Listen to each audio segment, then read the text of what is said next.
Anybody been through both before? Yes. So what do you say to show up at the listing presentation? We had an appointment at 1 o'clock and it's 1 o'clock. May I come in? There you go.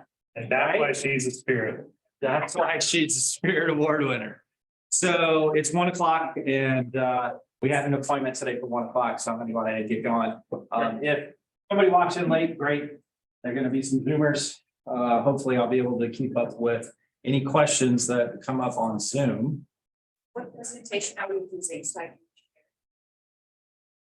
So first, it's the yes.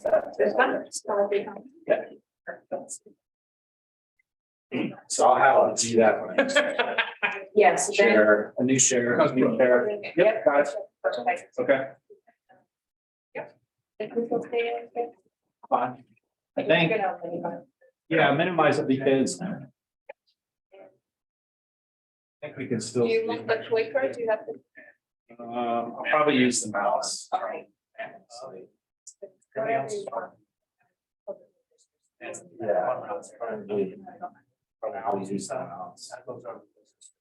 Okay, cool.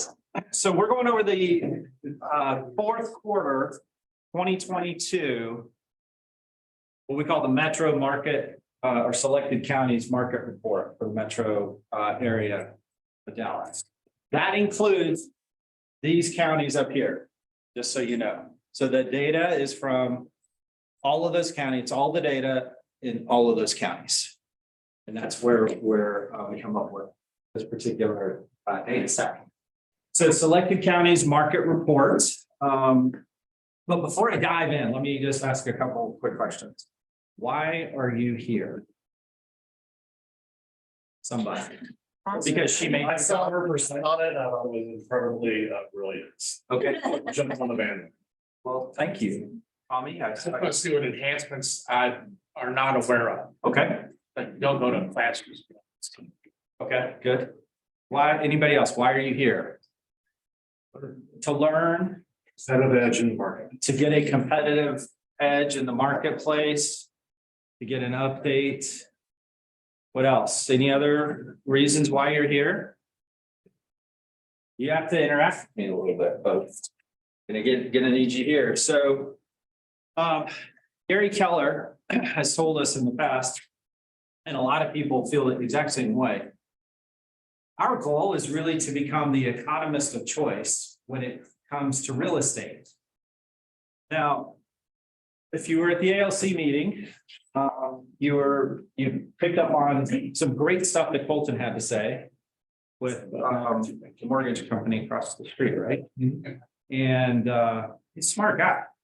And he's doing some great report and studying for you. So I encourage you to take advantage of that too. So he's talking about different economic measures that we use in the whole picture of the economy.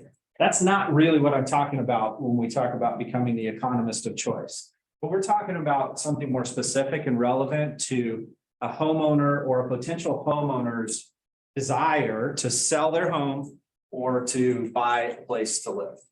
Okay, that's what we're talking about. We want them to think of you as the expert in this. We want them to not talk to anybody else before they talk to you.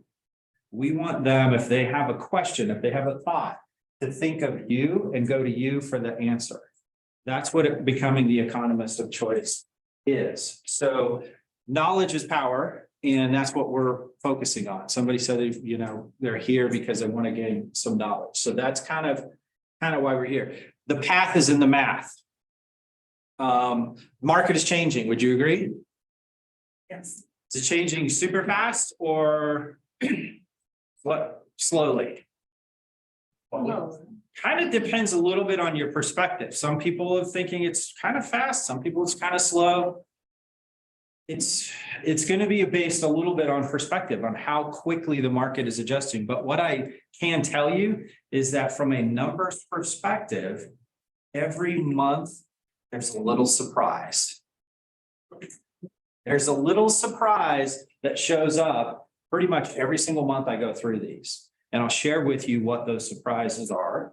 along the way. So that's part of this class, is to understand where we seeing things that might catch us a little bit off guard, something that doesn't seem quite right. So we're going to talk about that. Path is in the map. But really, what I'm speaking to there is that some sellers and buyers are a little unrealistic. No, Tommy says every single seller and every single buyer I work with, 100% realistic. We wish that was the case. So why are they unrealistic? A lot of different reasons. Most of the time, there's some emotion inside their ability that's causing them to not see what they should be seeing. There's some emotion getting in the way. Would you agree? Yes. One reason or another, it just, you got to overcome that. And the only way to overcome emotion is with logic. And what I'm going to share with you today is the logic that helps you get through the emotional conversation of pricing a home with a seller. The emotional conversation of presenting an offer for a buyer and helping them really just sort of focus on the logic so that we can win. Because ultimately, that's what they want to do. They have a goal, an objective. They have a reason behind those goals and objectives. And you should kind of understand what the reason is. Seek first to understand, ask some questions, make sure you're in alignment and that you understand they have a compelling event or a compelling reason to do what they're doing. Because if they are just trying it to see what happens or testing the market, how many people have said no to a seller, walked out of a listing presentation? 1, 2, 3, 4. Okay. Sometimes that's the best option for you and for them. Because if they're not realistic, if they can't overcome their emotions and see the logic behind what they need to do, it may not be the best option for you to take that list. Does it make sense? So you got to be okay with no, and you can't be tied to or married to the outcome when it comes to some of that stuff. We're going to make adjustments quickly.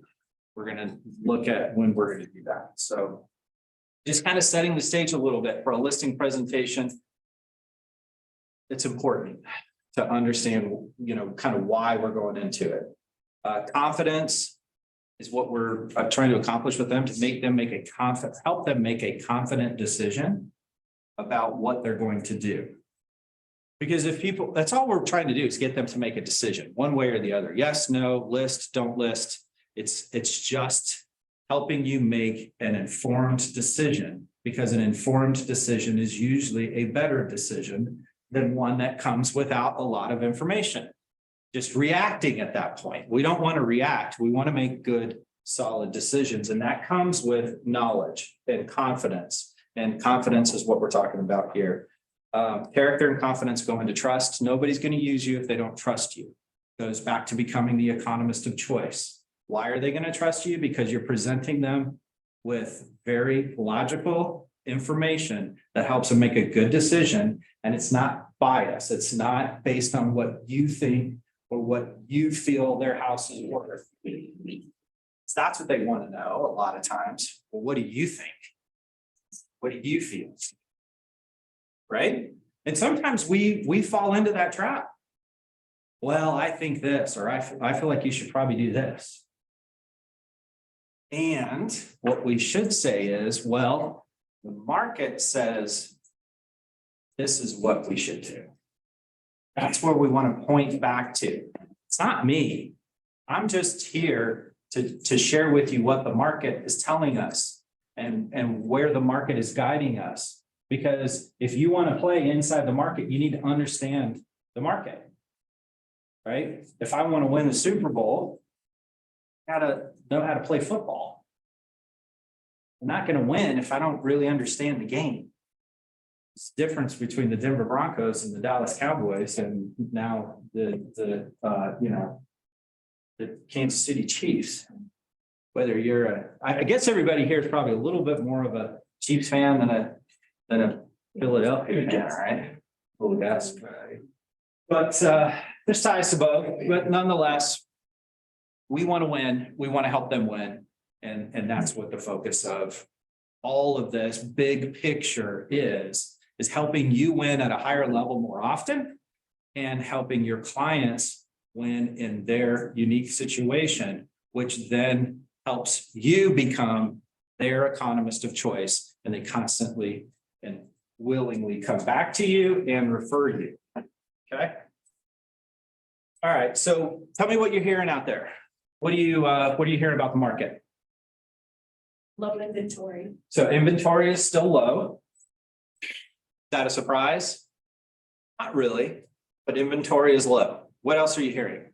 High interest rates. High interest rates. Okay, who said high interest rates? High interest rates. What does high interest rates to you mean? To me, is like anywhere from historically they gone all the way up to like 17-18%. To me, they're not really high, but But that's what we're hearing, high. Okay, what else are you hearing? Price drop. Prices of coming down. Prices of dropping. Okay. What else are you hearing? What about negotiations? You hearing anything about that? Are you seeing anything? That's many people waiting on companies. So the negotiations are favoring who now? Seller.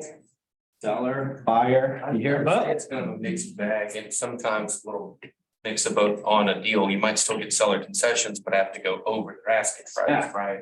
Let me ask you a question. How many people have represented a buyer in the last, well, since January 1st? You've got a buyer under contract. So at least half of the room has a buyer under contract. How many people with a buyer under contract wrote in that offer that they would pay up to $20,000 over list price, that they were going to do no inspection, no appraisal contingency, and they were going to buy it as is, and the $50,000 in earnest money non-refundable? Okay, did anybody write something like that in the last 2 years? Oh, yeah. Oh, yeah. Yeah. You didn't have a choice. If the buyer wanted the house, you had to compete with the market to win. That's what we had to do. So just like what buyers were doing the last couple years, our sellers have to kind of adapt to that and say, here's the market. Here's what today tells me I have to do in order to win in the marketplace. I've got to price my property correctly. I've got to have it in the right condition. We're back to a beauty contest and a price war, or a price war and a beauty contest. Just depends on where you want to place your value there, but it's a price war and a beauty contest. It's got to look good. It has to be in the right condition. You're probably going to have to make the bed again, like we used to have to do when we showed houses. You're probably going to have to pull all the laundry off of the bathroom floor in your son's room. Son, right? So we're going to have to do some things, and we're going to have to price it correctly. So sellers have to adapt, just like a couple of years ago, a year ago, our buyers were adapting in their offers. So that's not the case anymore. It's changed. It's shifted. Still a seller's market. Oops. Lay that out there. We're still in a seller's market. A seller's market is determined by months of inventory. How many months does it take to sell every single available listing if no new listings came on the market? That's what months of inventory is, right? So we can track months of inventory, and I can tell you based on that number, is it going up or is it going down, what everything else is doing. The list to sales price ratio, the number of price reductions, the number of the days on market, how many failed listings there are, ones that are expired or canceled. So we can track all of that, and I can tell you what that number is doing based on what months of supply is doing. We're going to kind of track through some of that. Closing costs, inspection timeframes, we're seeing that a lot earlier. All right, so I'm gonna kind of dive into the report. I'm trying to figure out where's the best way for me to look. Probably come over here. And the first 3 pages of these quarterly reports are just some information for you to know about how the report is put together and the fact that it's exclusively for you. This isn't for you to post, particularly in its entirety, up on your social media. I encourage you to maybe take a snapshot of a slide or 2 and use that as a marketing piece in your social media to attract some interest, particularly with some of the charts, and I'll show you which ones that worked really well for them.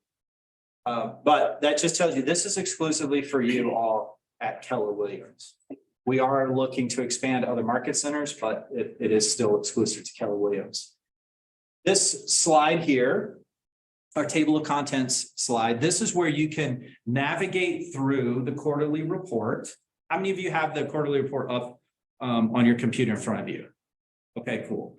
So 2 things you need to know is if the quarterly report is in front of you, you are looking at either a PDF or a PowerPoint version. Do you know which version you're looking at? PDF. Okay, perfect. PDF. This is super easy. All you do is you just click on this hyperlink, underlined red word, and it will take you to that section of the quarterly report. If you're in PowerPoint, you hit Control and click, and it takes you to that report. So just important to know which one you're in on how it maneuvers. But we're just going to kind of go through these individually. We may bounce around a little bit as we get a little further into it. How are we doing? You gonna stay awake? Yeah. All right, cool. We're gonna have to open the door and let some cold air in here. These are stats. These are numbers. Gets a little glossy in the afternoon after a nice big lunch. So here we are. We're going to go into the key market statistics. We're going to talk about some key market statistics. The first thing is our market share, 11.7% for Keller Williams across those counties. That is more than twice the next closest competitor, which is Coldwell Banker, followed by Ibby, Holiday, EXP, Remax, Compass, Fathom, JPAR, Century 21, and Open Door. Those are the ones. And we're tracking a lot of other ones as well, but there's the market share for the area. And you all are used to being number 1, right? It's been number 1 here for a while. So it's kind of a cool thing. What does that mean, by the way? What does that do for you as an agent? How many of you use that slide in your listing presentation? Or you use a market share slide in your listing presentation? Couple? Okay. Is it relevant? Is it not? Everybody's number 1. I've had some people say, well, how do you actually talk about this? Because like everybody says they're number 1, right? Everybody's number 1 in real estate. This just means that Keller Williams in all of these counties added together has more real estate signs in a yard that end up being sold than any other company or brand, period. That's what that means. And that's kind of that has some relevance to a seller at that point. You're getting the job done more often, more successfully than anybody else. That's how you would speak to that. So we're going to talk about the number sold. Remember when I asked you a second ago, what are you hearing out there? That's a really good question to ask your client that you're sitting in front of.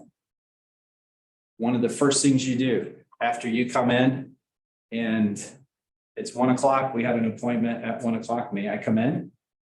Then you go, you sit down at the table and you set up and you say, okay, so let me ask you a question. What are you hearing about the real estate market? And let them tell you what they're hearing, because it's going to help you determine how much of this and where you need to put your emphasis on. What are they thinking about? what's on their mind? You may already know because you've had conversations with them and maybe you have a relationship with this person beyond just selling the house, but you could be on a listing presentation that, you don't really know them that well. And you want to be, you want to be informed about what they're thinking about. So I would always ask that question. Tell me what you're thinking about the market. What do you know about the market? What are you hearing out there? What are you hearing about the market? What are you likely to hear from them? What are you likely to hear from your seller? When you ask them a question, what are you hearing out there? What do you think they're thinking? Come on, somebody got to know. They're thinking that you're the expert, you tell me. Okay. And because you said you're a relatively new agent, Very been in the business, so that is a lot of what newer agents will be a little bit concerned about to a certain extent, right? Because you're an agent now, they don't know that you're brand new.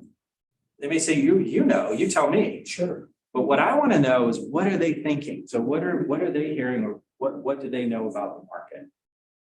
What are they likely to tell you? Interest rates are high. Okay, I think the house prices are going up. Yep. I usually just repeat what's on the news. you just kind of repeat what's on the news. It's important to understand what's going on in the national market. And because that's more than likely where they're getting a lot of their information is from some of the national reports that come out from NAR, from Case Shiller, from other locations where it's pretty common to get real estate data that's disseminated down through brokerages on a national level. And it's also important to know that some of that may be relevant to DFW and some of it is not. And what we want to focus on is what's happening here. So that's one of the things you'll uncover is, are they sort of speaking to national terms or are they focused on local things? Another thing you'll hear about as well, I'm not real sure, but the neighbor next door did this. The guy across the street did this. Or my cousin who lives in such and such did this. They have some experience, something that they're thinking about, and that's sort of what's in their mind. Most homeowners aren't going to go through the process of listing their home if they don't already kind of know a little bit about what to expect, or at least in their mind, they're setting it up to sort of create some expectations. We're going to help them kind of pinpoint that down. So then we're going to get to this slide. This is one of the key slides in the listing presentation, are all going to be uploaded up front. And when you get to the key slide, you're going to need to ask a specific question. All right, but before we go there, who wants to be my seller for the day? Somebody, come on. Somebody be a seller. Who wants to be a seller? Somebody's getting volunteered. Sure. I'll sell my house. You're going to sell your house? You know what you just said? Yeah. Yeah. Okay, cool. Thank you. And what's your name? Play along. What's your name? Brooke Wright. Brooke? Yes, It's a sir. pleasure. Nice to meet you. So Brooke's going to be the seller today. Now, Brooke, I'm going to ask you some questions and you just answer them as if. Are you in trouble? Yeah, Tommy's in trouble. Tommy's in trouble because he pointed to you. Yeah. But how long have you been in the business, Brooke? 6 months, 7 months. Okay, so, and have you had real estate sales, closings, listings? How's it going? Yes, plural. Singular. Yes. Okay, good. Listing side or selling side? Buyer side. On the buyer side. All right, Brooke. I have my first listing signed though, but it's not live yet. That's a good thing. It's moving. Yeah, I tell you, it's the first of many. So you're gonna do just fine, buddy. So here's the deal. I want you to think in terms of a seller, which isn't that hard for you because you don't really have a real estate lens yet that's distorting your pictures of what's going on out there in the market. You know, being in the real estate business for 6 months or less, there's a lot out there to to get in the way of you seeing what you're gonna be able to see now, which is thinking a little bit more like a seller. Any agents been in the business for 15, 20 years? Okay. Do you ever think, every now and then, you're just kind of like, what are these people thinking? Right? Like, what are they thinking? Because it's hard for us sometimes to relate in that situation because we've got a real estate hat on. And we've had a real estate hat on for so long that when we take the real estate hat off and we just become a seller, it's a little bit different. And that's what I want you to kind of do. So that's what Brooks is gonna do, but it's a little easier for him to take the real estate hat off and put his seller hat on. Okay, so here's the deal, Brooks. I've gone through, I've asked you what you know about the market. You've told me what your expectations are to a certain extent. So we get to this slide, we're gonna talk about the number of properties that have sold. Brooks, what price point do you feel like your property is gonna fall into? Probably the 500,000. So it's like $5 to $5.99? Yeah. Okay. So I'm gonna circle that. I'm gonna circle it if I have it printed. I'm gonna circle it with my finger if it's not printed, 500 to 599.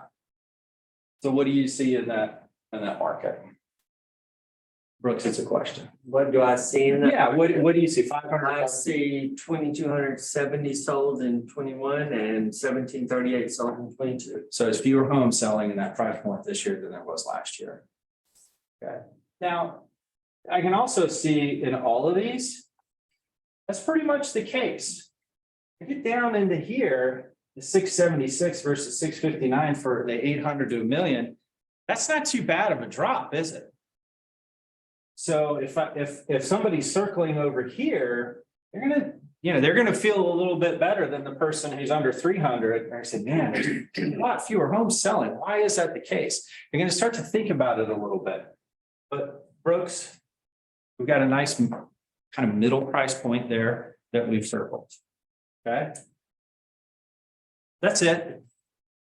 All we're doing is just talking about the number of sales. Don't need to go into it too much there.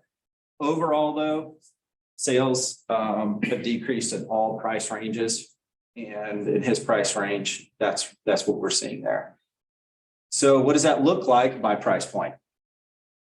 Well, in the 500 to 599, it's down 23.4% year over year. So 23.4% fewer homes sold in your price point this year than sold last year.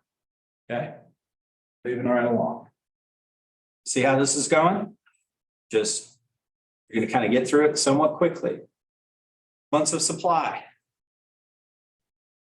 In the 500 to 599, we know we got 2.8 months of supply. I do not have a comparison to last year for months of supply yet. Sorry to keep walking in front of the slide, but reason being is active listings and pending listings are a snapshot in time. So when I go to pull active listings, if there are 10,000 homes for sale this morning at 9 a.m., that's the only time there's going to be that number. At 9:30, it's likely to be something different. At 12 noon, it's definitely going to be something different. So it changes as time goes on, and I can't go back and pull how many active listings there were at that particular time on that particular day. So, however, you will see not this coming quarterly report, but the one after that, you're going to see another little gray line, just like we saw in the previous charts, where you will be able to compare months of inventory last year versus months of inventory this year. Here's what I can tell you though. 2.5 months is kind of right in the middle of a seller's market. Seller's market runs between 0 and 6 months of inventory. So seller's market, less than 6 months of inventory, we're at 2.5. It's relatively or moderately strong seller's market. Now, the big difference is 2.5. What do you think it was last year in February? 1.8.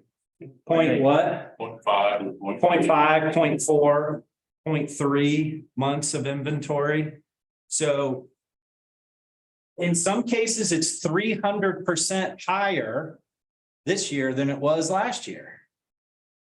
Now that sounds pretty scary. 300% higher. By the way, if somebody sees a little thing up there in the Zoom, if somebody asks a question, please let me know because I'm not always paying attention. Sorry, you people on Zoom, but I'm trying to track it. They're going to get some help. So anyway, we know that there's big changes between last year and this year in months of inventory.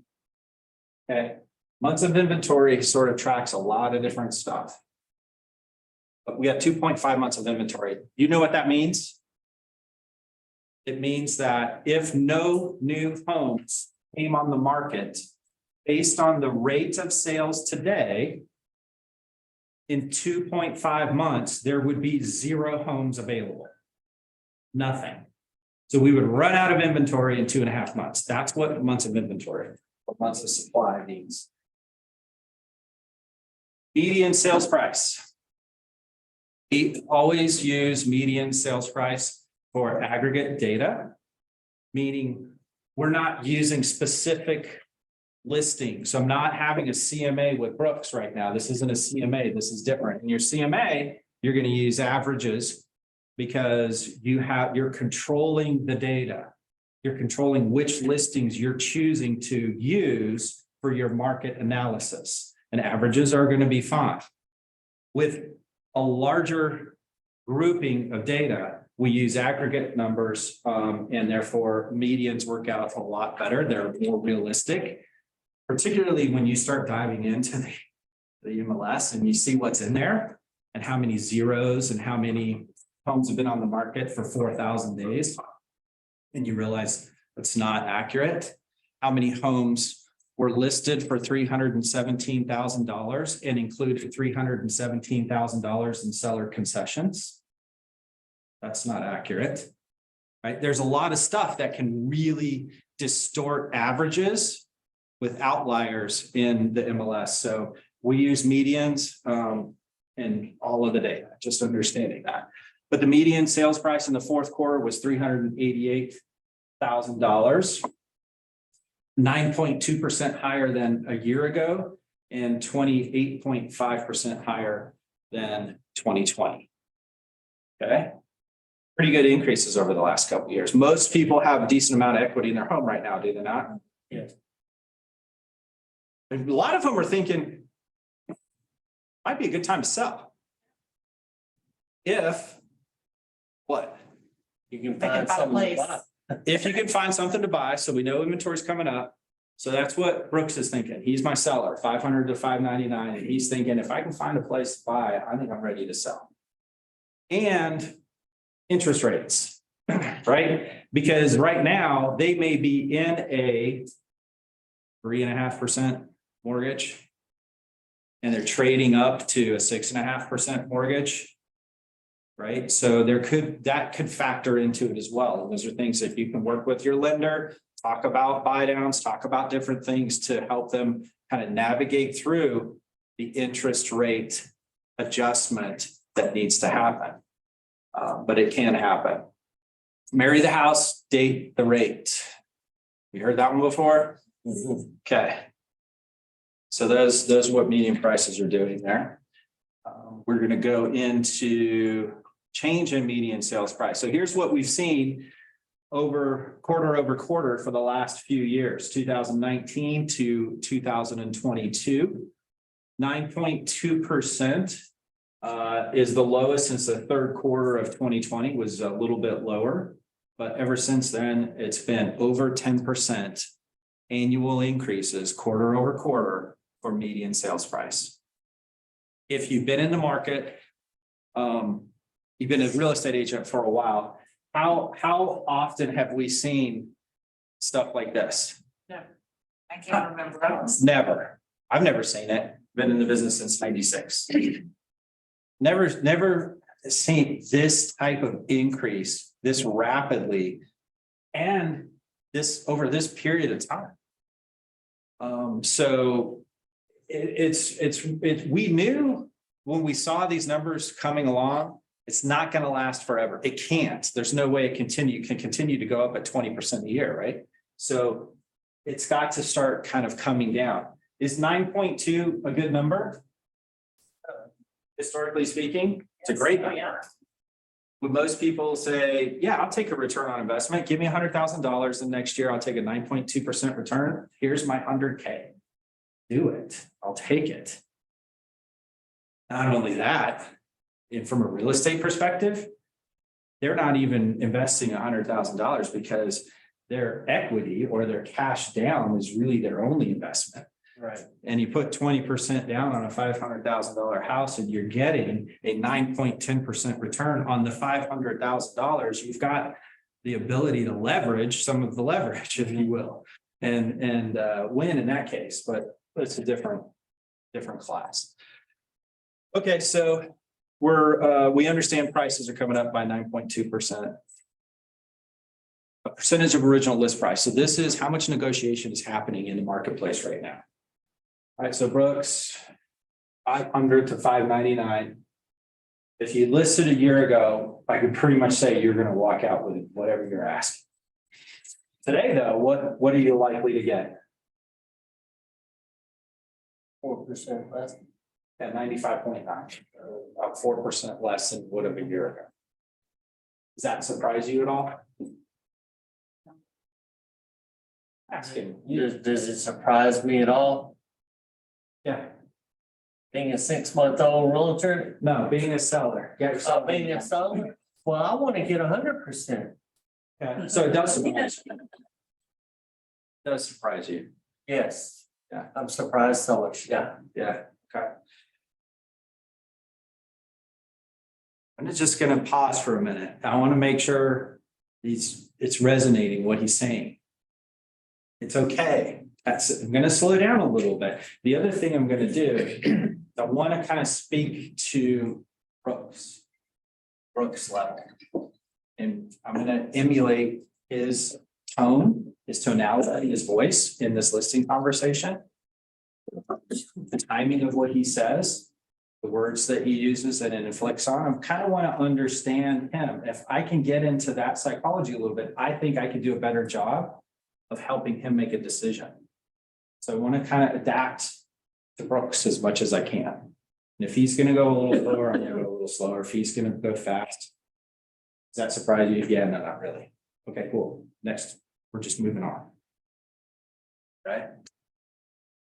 So 95.9%. Does that surprise anybody in the room? Not really. If you've been looking at the numbers, probably not. If you're not looking at the numbers, you're like, swear, yesterday they were at 101, 102. Like, really? We're down to 95.9 and 96%? Like, that's back to where, like, normal. You mean we're normal again? Doesn't feel normal, but maybe we are. Right? We've been in the business a while, 96, 97% all day long. It's where you're going to end up. People that have been in the business for less than 2 years may not completely understand that. And some homeowners who are thinking of selling are looking in a very, rear view mirror that says objects are closer than they appear or whatever, right? In this case, it's just the opposite. The objects in the rear view mirror are a lot further back than you actually think, right? But nonetheless, that's what's going on. So 95.9 days on the market. This is how long it takes the property to go under contract from the time it gets listed. Okay, Brooks. So in your price point a year ago, it was 17 days on the market. Today, it's 39 days on the market. He's just kind of nodding. I'm gonna make sure he's listening. That's all. I don't need to ask him a question every single time, but he's kind of getting it. He's thinking. I can tell. Well, He wants to say something. yeah, Right? So it's 39 days. Is that a long time? Could it be a long time for some sellers? If they're thinking, whoa.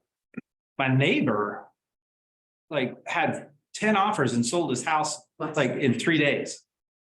He had 70 offers and sold his house in 4 hours, whatever, right? They could still be thinking that in that way, could they not? And that was why in the beginning, I asked the question, what are you hearing about the market? What's your experience in the market right now? Because I kind of want to know that up front. And but so to some people, the difference between 39 and 17, that could be a big deal. For historical purposes, it takes 39 days for a home to go under contract. That's not a bad deal. Right? That's why we have, how long do you list your properties for, generally speaking? 90 days, 120 days. 6 months if it's a $3 million house, right? Or whatever, right? We're gonna extend it out. Jeromy, I really like how you have the top right, the little stats, your two little things that, in my mind, each of those are videos that you can record.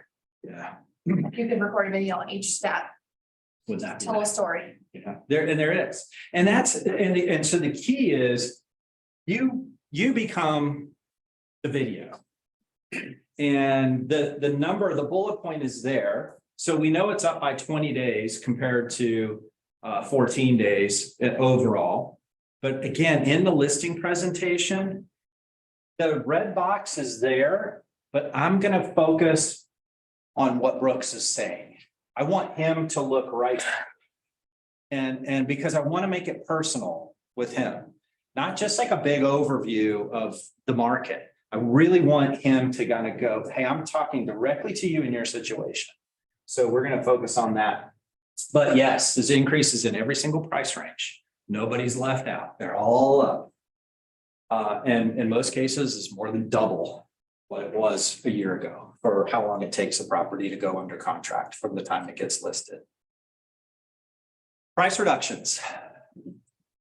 This is something that we track that a lot of other people do not.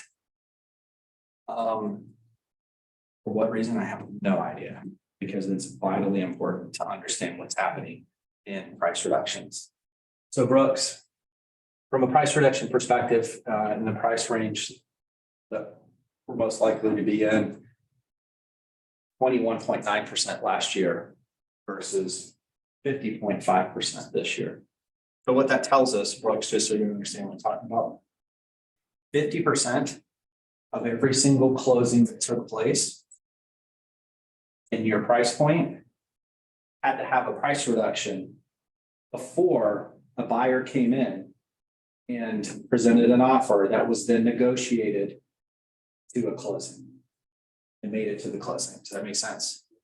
So this isn't people coming down in their price during negotiations. This is them coming down in their price to get a buyer to come in. Half of them, 50% of everything that closed.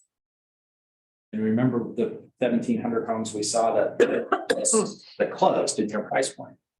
That means roughly 875 of them were reduced in price. So this wasn't the house being priced wrong to begin with, it was the market changing, Could be. It could be. but it could have been priced wrong to begin with.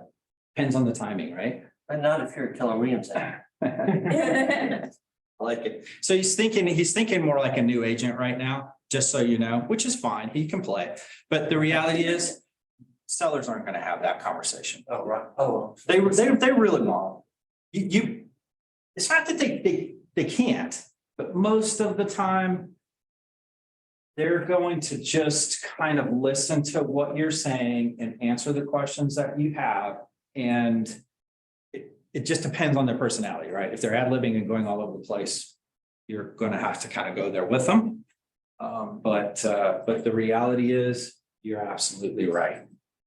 These are homes that could be affected by market changes. More than likely, though, they were initially priced a little high. so what you're saying is when we price my house today, that most likely I'm gonna have to reduce my price before I get some traffic on it. Well, a lot of averages tells us you got a 50-50 chance.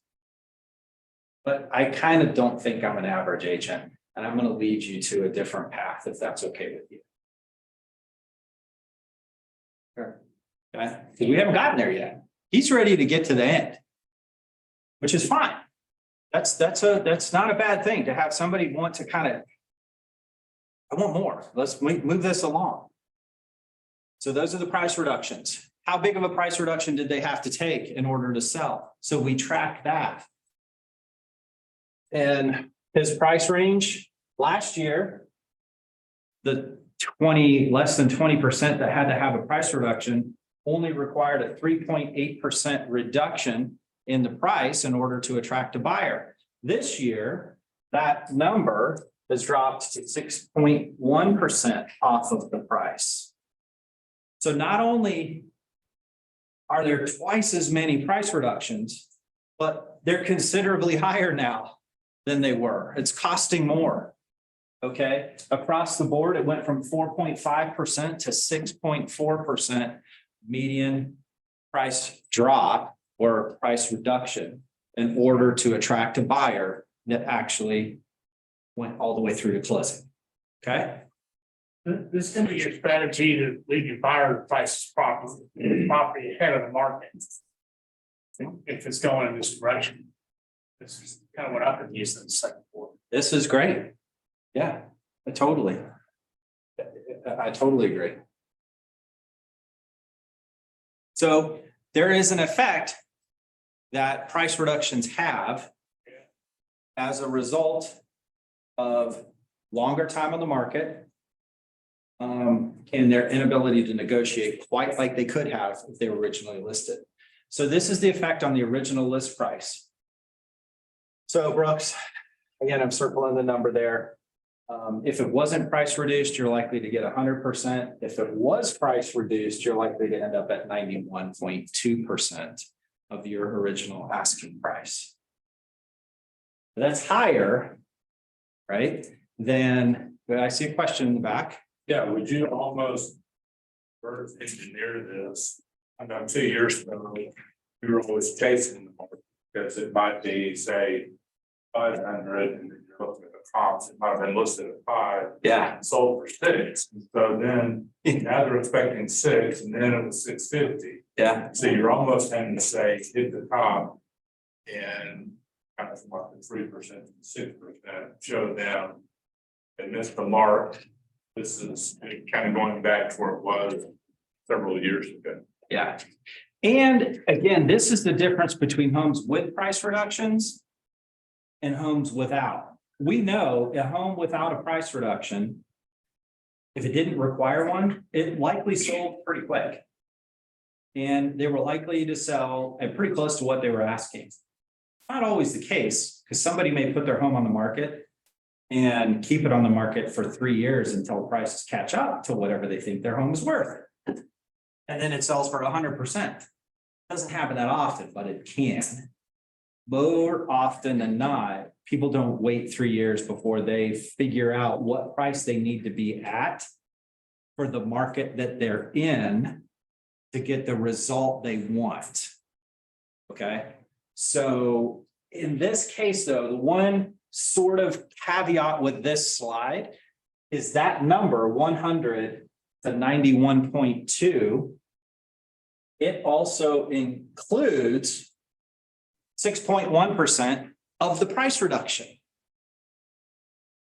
But that doesn't add up because 6.1 isn't the difference between those two. So that means that there's a penalty for missing the mark from the beginning. This is the actual hard cost. This is where someone who says, I want to just try it for a little while and see what happens. This is what, if they miss, this is what it's going to cost them. This is the money out of their pocket that testing the market will cost you if you're wrong. And I just shared with Brooks, 50% of the time, people were wrong. So that means that 50% of the people were in this category, and in his price point, it's 1.9% is the penalty. What's 1.9%? Let's just call it 2% of $500,000. That's it. So how many sellers are willing to test the market for 10 grand? Are you willing to gamble $10,000? No. He's really not. No, he wants to get it right. At this point, this is sort of when some things, somebody was saying earlier, like, you know, what are sellers going to say? Every now and then a seller will say, okay, I get it, Jeromy, what do I need to do? This is one of those points where it happens. They go, okay, I get it. What do I need to do? You beat me over the head with the price reduction thing. I get it. What do I need to do? I don't want to fall into that category. But that's the actual hard cost. Overall, it is 2%. And his price point, it was 1.9, but it's basically a 2% negotiation penalty. You just don't have the same ability to negotiate after 3, 4, 5, 6 weeks of being on the market as you would have if it was on the market for a week. Even when I got it to the right price, because now I've reduced it to the price where the market will sell the home, but it's been on the market longer, and I have what I call a little bit of a stale bread effect. It's just not as many buyers out there, and for that, they're looking at like, there's something wrong with it or whatever. Somebody's going to buy it though, but they always do. So that's the actual price penalty. Does it make sense? Questions, comments, feedback? Yes, from the back. Or you're not non-price reduced. Yes. Does your model top out at 100%, or is it just coincidence? So many of those are exactly. Very coincidental. Yeah, it's a pretty common number, 100%. A lot of people, you know, especially when the market's adjusting, they kind of know, yeah, there's a few going over list, and there still are a number of them. It will actually show us. So in quarters past, like last year, it'll be 101, 102. Medians don't typically go much higher than that, but no, it's just coincidence. It doesn't cap at 100. It goes as high as it will, but it is a median, not an average. Good question. Thank you. It also affects time on the market. We know that too. So days on market is drastically different. The difference in Brooks's price range, 14 to 69, pretty close to the overall median, 66 days on the market if it's been price reduced, versus 14 days if it has not been price reduced. Yeah, so I had the house listed last year and I listed it in June. And it was on the market 183 days and we had 4 price reductions and it did not sell. So, yeah, that's why I'm shopping around to see a new brokerage. Good. Sounds like you didn't have a very good experience. It didn't sell. That's not a good experience. So I'm assuming you don't want to do that again. That's why I'm going with Brooke or Williams, because he's gonna get my house. I just sometimes people will say stuff in the listing presentation and all they want is just you to understand what they're saying. And I just get back to them. I don't need to comment. I don't have to like try to solve this problem right then and there. It's just some validation that what he's saying is, I can understand that. It's the situation. He would have probably told me that already, not right now at this point. I would have already had that. He would have probably already shared that with me. I would have already known too if I was really doing some research. Like, hey, I noticed you were listed last year. You started this route. I would be prepared for that ahead of time. You need to know if the property's been on the market prior to without selling, and particularly if they had multiple price reductions. Because what you're going to want to do is you're going to talk about timing, and that's where we're going into next.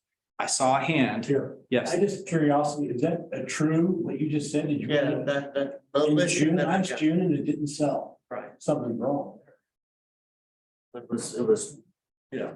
Well, I mean, the shift really took place a lot earlier than June. It took Yeah. place back in May. We just, a lot of the common April, market May. and some, and if you weren't watching kind of how open house traffic is coming, number of offers on houses, how quickly they're selling. that all started showing in May. And Yep. then it really hit everyone in the face in June. It was on Mother's Day weekend. Yep. Yeah, that's what we're talking about today. I put 2 listings on the market that weekend and was super excited, and then a week later, Right? I was like, oof, but because we saw that. We kind of got out ahead of it, but even then, you're still looking at 3 months as a quick sell. Yeah. So let me ask you a question though, Brooks. Since you brought it up, about last year, the real estate agent that you met with, that you decided to list your home with, did they share any of this information with you? No. I just signed the agreement and then I never talked to them again. That's a true story. That's good. That's a scary and true. And that's how I mean, I talked to them and that's how I got the listing with them, just because, I told them what our marketing plan was, and, just sat down with them and went through how we would do everything and how we get ahead. And I used ChartMasters in showing them this back then, so. He's a winner. I love it. All right, so days on the market. So I can tell you that set of data that we just went through kind of gives us a big picture of what's happening in the market right now. And most real estate agents, this is what you're hearing about what's happening in the market. Total number of closings, there were 17,544 closings that occurred in the counties that we're tracking, the 10 counties. 1, 2, 3, 4, 5, 6, 7, 8, 9, 10 counties, right? The median sale to list price was 96%. The median days on the market was 34 days. This was the fourth quarter of 2020. This is a median of those 3 months, all put together, October, November, and December.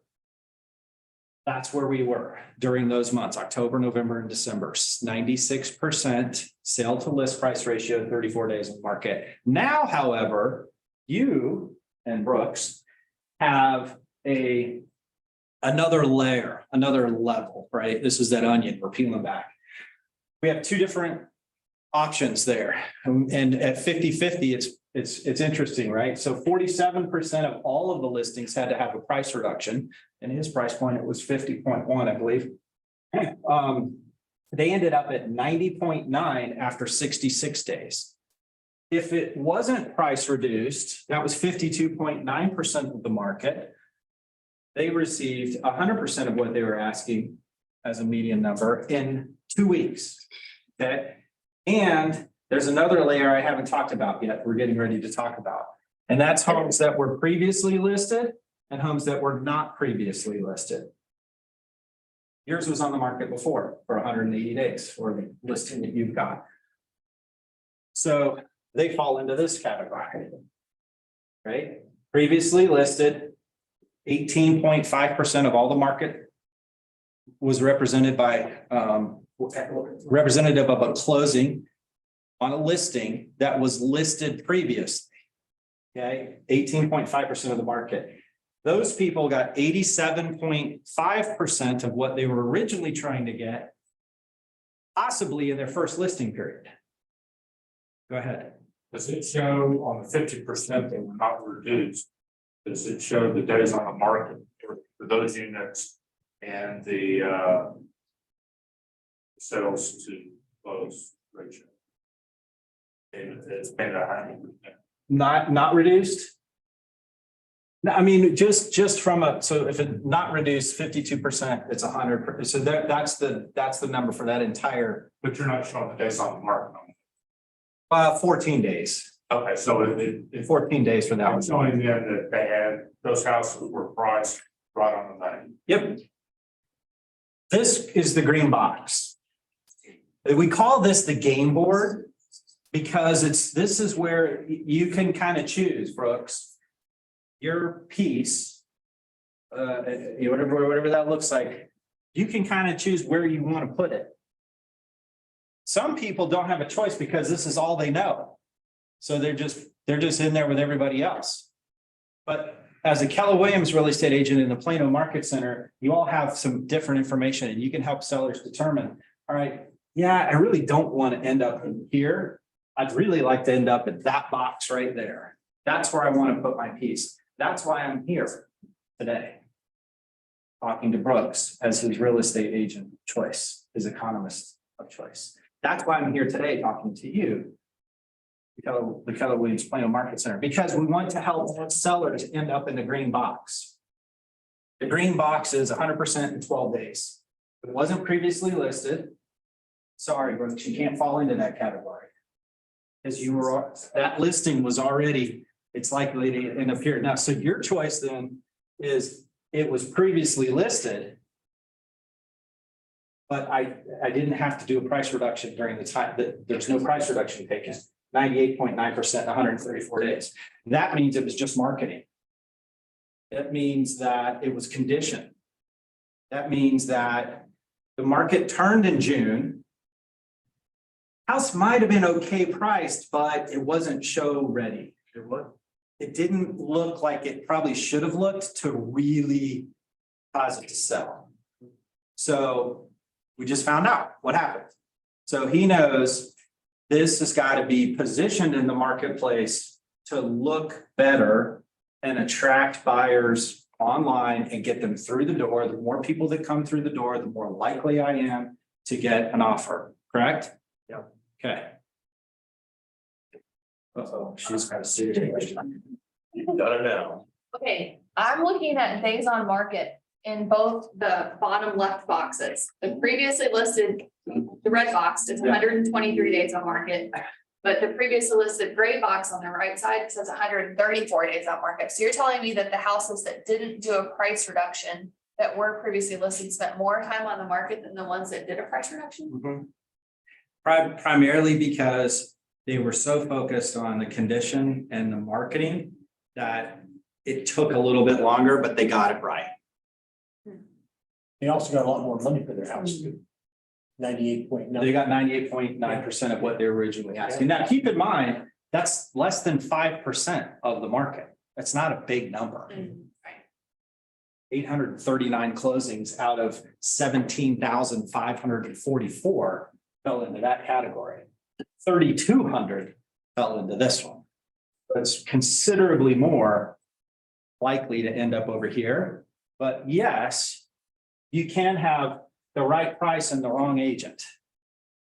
Likely, it wasn't just the agent, it probably was a little bit of condition too. Yeah. But at the end of the day, whose job is it to make sure that the home looks as good as it can when we put it up for sale? Agent's kind of the seller, but ultimately we're guiding them. I'm the one that decided to take the listing and put it in with those pictures. I could have said, we gotta wait. We gotta get this right. It's important that we get this right. And that person's gonna understand now. Yeah, they're not gonna jump the gun, putting it on the market. They're gonna wait till everything is looking the way it should. So that's what that means. Wrong price, wrong agent, right price, right agent, wrong price. If I had price reductions, didn't have to go through a multiple listing period. That's 28.6%, 28.6% of the market, or 5,000 closings ended up at 92.6% after 46 days. That was the fourth quarter of 2022. Quite frankly, that's way behind us right now. Would you agree? Yeah. Fourth quarter, right now we're into February and we're going to get into March and you're still going to be using fourth quarter data. That's why it's important to come in here the monthly information. And we'll talk briefly about the monthly in a minute, just so that you know. Supplement the quarterly report with the monthly data so that you have the most current information. But guess what? Everybody we just talked about, 17,544 listings. They all won. They're closed. They got their check. They're all winners. These people don't feel as great as these people. Would you agree? These folks in the green box are kind of feeling like, all right, we got out, we did it. Thankfully, I know the market's changing. We did it. We did what we needed to do. These folks, I don't know, a lot of different thoughts going in their mind. They're blaming people, they're the victim, they're who, whatever, right? Or they might just be realistic, but most of the time, they're kind of looking to point fingers somewhere. Brooks. Since you have all this data and you have access to know what brokerages did what and everything, could you bust us out a one that says the percentage of Keller Williams had to price right or had to reduce as opposed to all the I others? can't, and that's a special request. And I do that for some markets for their ALC and for different people, so it can be done. It's. Yeah. I know, you'd be surprised, it actually does. The interesting thing though is when I did this for ALC in Atlanta, large group ALC, and everything you would expect was case, fewer price reductions, less days on market, higher median sales price. The negotiation was in favor, so they were negotiating at a higher level. And we're not talking big numbers when you're talking a big group, but it could be the difference of 0.1 or 0.2% negotiation favor for using a KW agent versus not. But all of that adds up. However, one of the things that stood out to me, I'll point this out to you because I feel like it's important to understand, is that group that I shared this information with, they have been using these charts for 15 years. So I know they're winning at a higher level because I track the brokerages for them. I do what we call LORE reports, which are language of real estate reports for the brokerage. And we do a lot of that work for them. So I know they're winning at a higher level than the competitors. However, I looked at active listings for, this was, I don't remember the time frame. I think it was just active listings are a snapshot in time. So it's just what's on the market right now. And they had more active listings with price reductions than the competitors. You know why? Because they are reacting and acting quicker. And because the market says, it's happening. You need to make some adjustments, people. If the home's been on the market for a little while, you got to make an adjustment. Well, the people that are getting it understand there's some timing involved with that. If I can get the price reduction done quick, I'm not as likely to end up over here as I would right here, which isn't as bad as that, but it's still not as good as this. But the quicker I can make an adjustment, so the more likely I am to succeed at the higher level. And that's what I'm getting ready to show. So those are all the winners. These are the losers. These are the ones that, sorry, Brooks, you fell into this category. But you did it a year ago. 500 to 599. Last year, 10.5% of the properties that were listed failed. Period. They were expired or canceled, pulled off the market. Didn't close. Okay. This year, it's 34.2 at his particular price point. It went from 11.2% failed listings in the fourth quarter of 2021 to 31.5% of failed, of all listings taken failed. So this is finalized listings, meaning it was either closed or it expired or it was canceled or withdrawn. I don't think you guys use that category. I think it's just canceled. But there are some that are in there. So that's what that means. Why do you think they canceled? Why do you think they failed?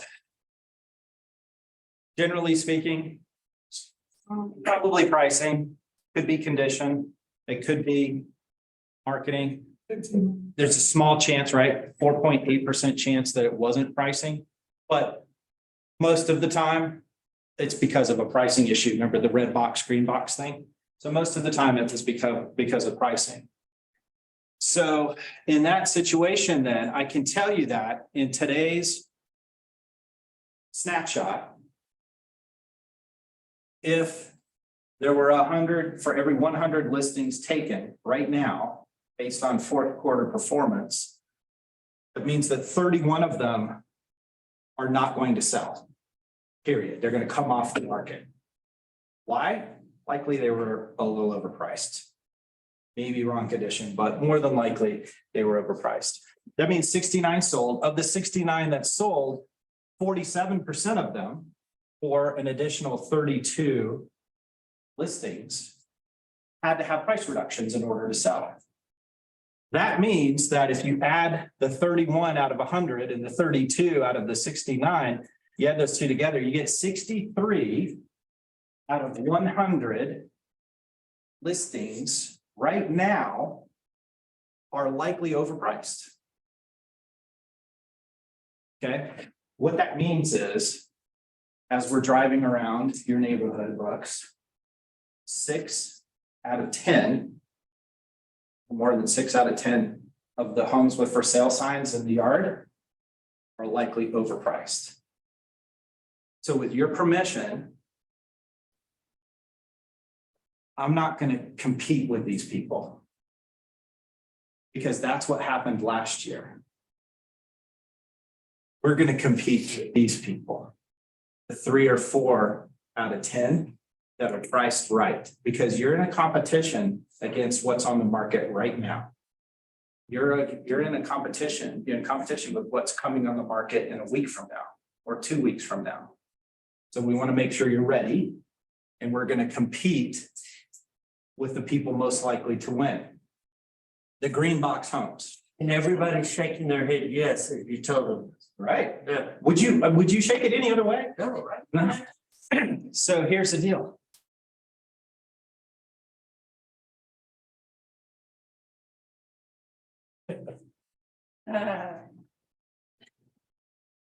This is your home.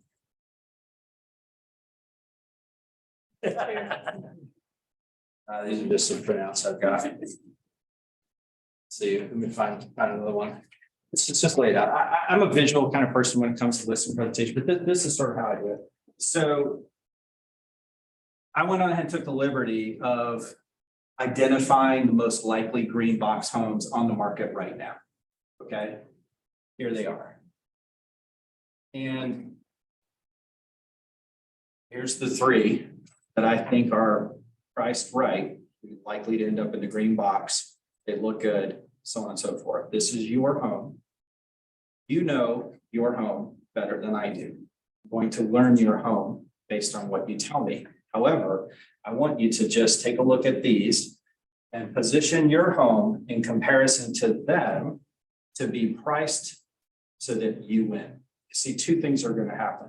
Either they're going to make you look good, or you're going to make them look good. Yeah. Wow. Okay? So I would rather these make you look good so that you can end up in that box with me. Okay? Guess what he's going to do? He's going to figure it out. He's going to price his home. He's literally going to price his home. This is when the conversation really starts to get fun. This is when, if there's a spouse or someone involved, they start, oh my God. And they'll look through and they'll see the pictures. You can do this online, but I'm telling you, if you just print out a few with all the color pictures. I know there's 40 of them. Just print them out. They're there, they're gonna look through. And they're gonna kind of look at each other. Didn't realize they had completely redone their kitchen. Now, well, that one's got a new bath. I didn't realize they'd done that. Well, we have a new water heater. I put a new roof on it. You know, we have this, we have an upgraded HVAC system. But these look a little bit, so that's what they're gonna do. They're gonna start to really compare their home now. Comparative market analysis, that's what's supposed to happen. It's not supposed to be me coming in and just telling them, based on my information, here's what you need to do. Okay, because then what happens? All on me. By doing what we just did, he's taking ownership of it. And he actually likes it. He's feeling right now like he's being led to doing what he should do based on today's market, based on statistical, logical information. And he just priced his home. All kinds of stuff can come up, and it's fun. That's where you just sort of let it go. And quite frankly, that point, you've pretty much got the listing. We used to say, press hard, there's 5 copies. That was a carbon copy thing for, you remember the carbon copy? It's like, you had to press really hard, so that the last one still had all the information on it. So this was last year. This is the market of the past. Sales that sold for more than 100%. In case he really went there, I'm gonna go there a little bit too. So 60% of the market, 61% of his price point last year sold for more than what they were asking. This year, it's 25.6% of the market selling for more than what they were asking. So it's come down dramatically. That's just good information to have too. Days on market for sales that are 100% or higher is 10. So 10 days on the market if it's 100 days or higher. So seller paid closing costs. We know that sellers are now being required through negotiation with a buyer to more often pay some or all of the buyer's closing costs, buying down the interest rate or whatever it might be. But we know that this year that's gone up overall from 28.8% to 43.8%. Surprising? This is what you expected to see, right? These are just the numbers. I want to focus a little bit on this slide. This one is a good one to use and to share because here's the strategy moving forward. He priced his home. We're kind of in an agreement. He thought where it should go. And I'm fine with that. We didn't set an exact price, by the way. I don't know that you should have an exact price until the day it goes on the market. So here's how that conversation goes. I know that you said there's a few things that you wanted to get done before we put the home on the market.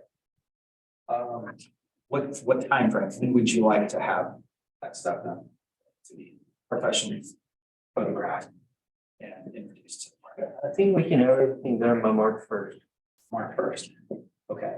So with your permission, I'm gonna pull some information right before March 1st again to make sure that we position the home correctly against the green box homes on March 1st, not the green box homes on February 16th. Does that make sense? Because it's going to change a little bit. And the best way to win is to compete with the people who are in the race to win at that particular moment. Okay, so for me personally, I'm not going to price a home until it's ready to go on the market. That's when it should be priced because it might change just a little bit based on what's going on. There may be something that gets introduced. There may be some activity that changes things a little bit. So a bunch of listings comes on the market, a lot of competition. Some of them look good. Some of them are lower in price. Might cause them to rethink a little bit. Either way, I'm gonna wait. But here's what happens. So this chart, the way you read this is 0 days on the market up to 30 days on the market. We're tracking the first month, basically. So I know some months have 31 days, but some have 28, like the one we're in. Except for leap year is 29. It really sucks being a numbers person and everything has to be like accurate. I'm always like going off on something like, but that's not 100% accurate. If I add this, that's me. So 30 days, 0 to 30. On day 0, there were 180 closings that took place. How does that happen? Priced it right. Got under contract before it was listed. It's really what day 0 means, is it was a pocket listing. We know what that is. Pocket listings. Neighborhood expert, the economist of choice for that neighborhood, right? They know Brooks is gonna put his home on the market March 1st. And I know that, so if I tell somebody else who has a buyer that buys Brooks' home, and we put a deal together before it even gets listed, Brooks is happy, buyer's happy. But I've already got the listing agreement. I need to put it into the MLS according to my rules and regulations. So I enter it for comparable purposes only. And it shows up as a day zero sale. That's more than often how those happen. So it's still 180. By the way, some of these charts a couple of years ago or a year ago, it was, if not the highest, it was first or second highest number of sales recorded, happened before it was even listed, officially listed. It's not the case normally, and that's changing now. Now we see that day 4 and day 5 are when most sales take place. Home is listed, 4 days later, 5 days later, it goes under contract. That's what that means. In the first 12 days, the median sale to original list price is 100%. Most of the sales are occurring there. As the sales start to fall off, so does the sale to original list price ratio. Interestingly enough, the blue lines indicate the number of homes that were price reduced on that day. So on day 1, there were 127 sales that happened or occurred when under contract after being on the market 1 day. And guess what? One of those had a price reduction. They reduced it like the day it was listed or the day, and they had it, but only one. Then on the second day, there were 2. Third, fourth day, there were 2. Then it went back to 1 on day 1. And then guess what happens? What happens when you get down here to 20 and 21 days? It's been on the market 3 weeks. We start to see a pretty good amount of listings that have price reductions, and we start to get into that number where we're close to half of them having price reductions. But we can tell you that most people get serious about pricing their home correctly down in this range. When should you do it? It's based on this chart. Day 6. Which day? Day 0. Well, day 0, that would be good. Day 6 or 7? 6 or 7.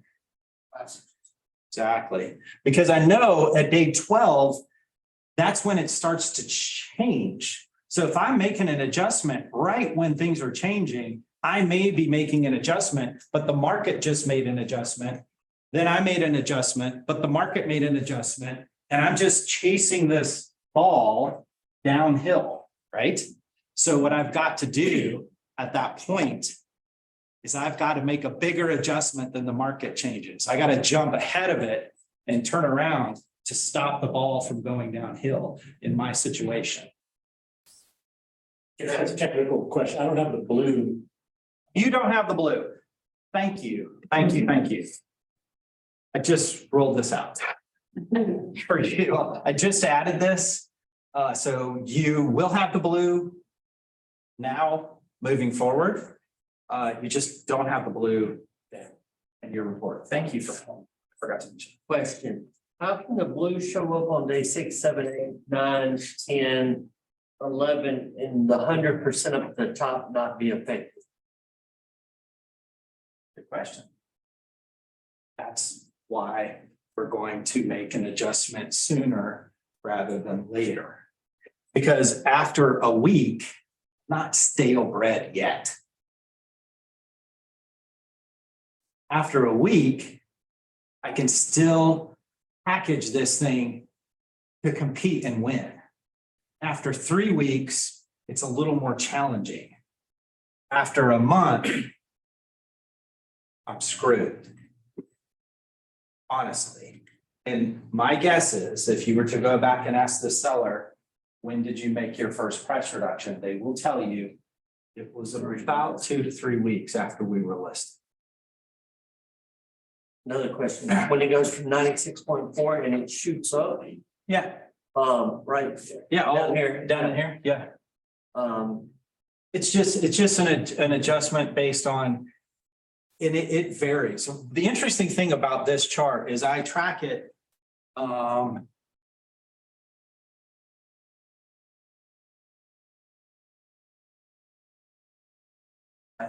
don't know if I have it set.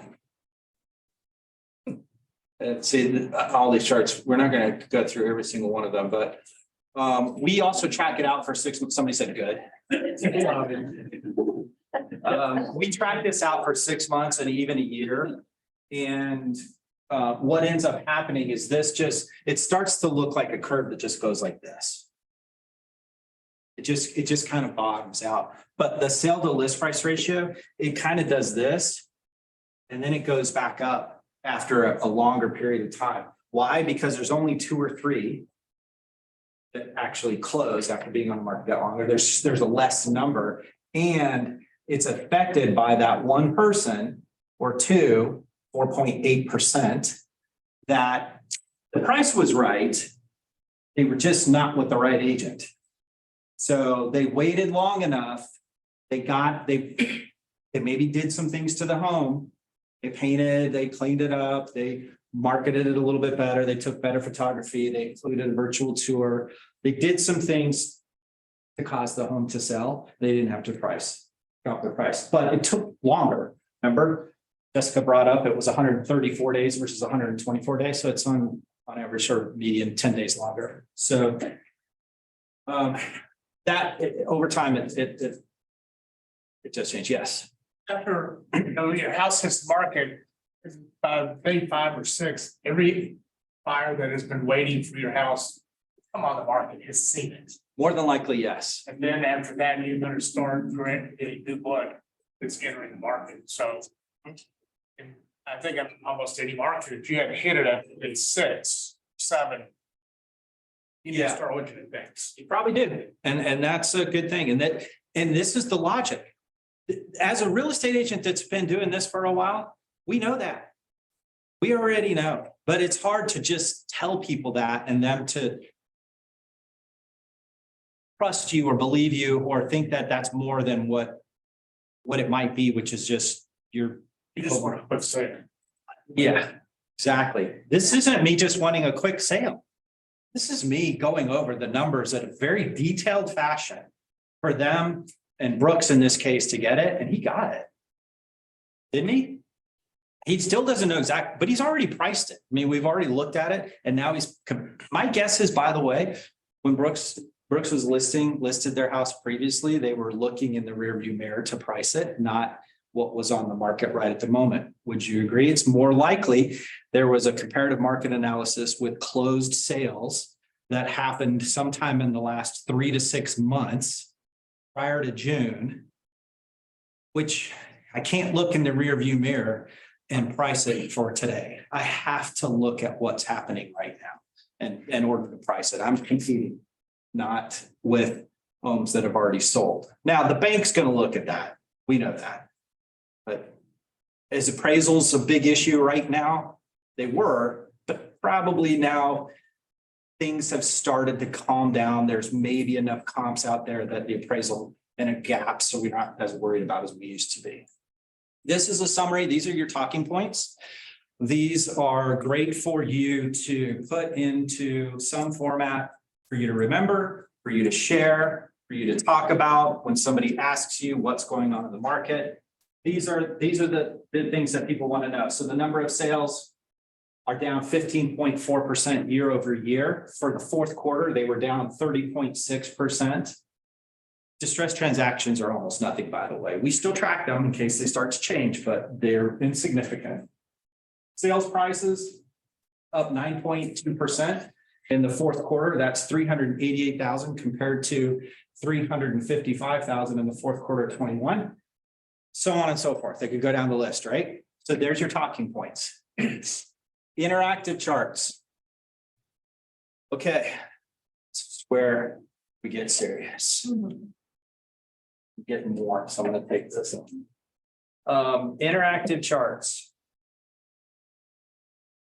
This means that I can now choose a specific area and price point or a county and price point to be a little more relevant. So what I'm gonna do, since I'm in PowerPoint mode only, so if you're in PDF, you can't do this on your computer right now. You have to be in the PowerPoint version. So in the PowerPoint version, I would click, kind of double click twice inside the graphic. And what this is doing is it's pulling up an embedded spreadsheet into, that I've embedded into the PowerPoint presentation. Depending on where the data is coming from and if it's been downloaded already, it may take a minute. Now I'm in a different mode. I'm in a spreadsheet mode inside of PowerPoint. And now I can choose the price range. And I can see it over here better. 500 to 599. What county are you in, Brooks? Pick one. Collin County, okay. So we're looking at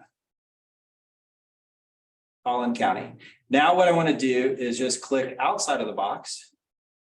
And it takes me back to the presentation that is more specific to his information. So remember what we talked about earlier, the 17,455 closings?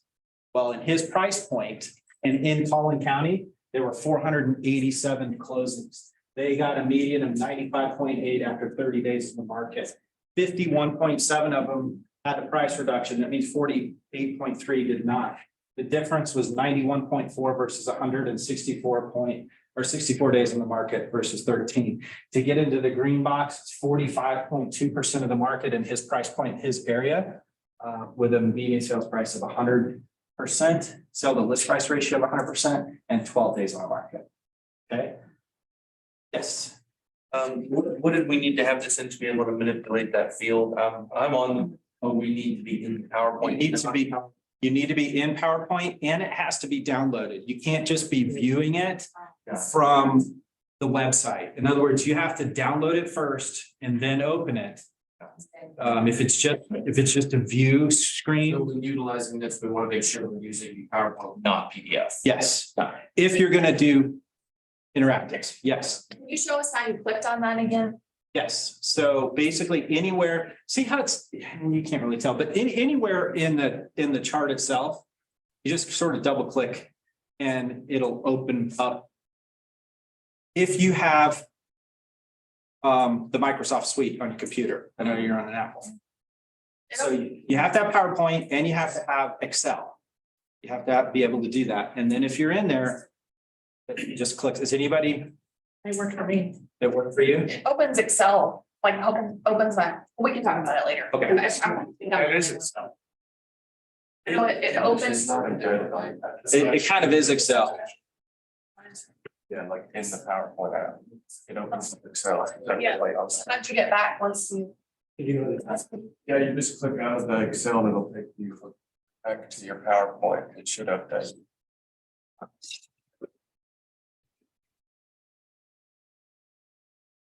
Looking around, I see you. Sorry, didn't mean to derail. I just looked around and a couple of us were trying to click. I'm looking and I see it. This is why we're doing this here in this class.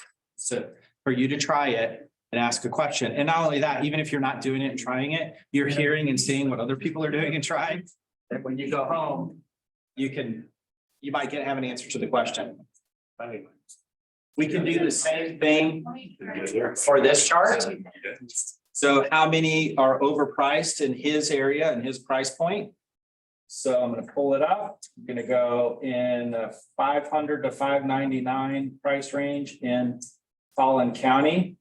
I can tell you that out of 100 listings, 68 of them, so almost 7 out of 10 current listings in Collin County priced between 500 and 599 are overpriced.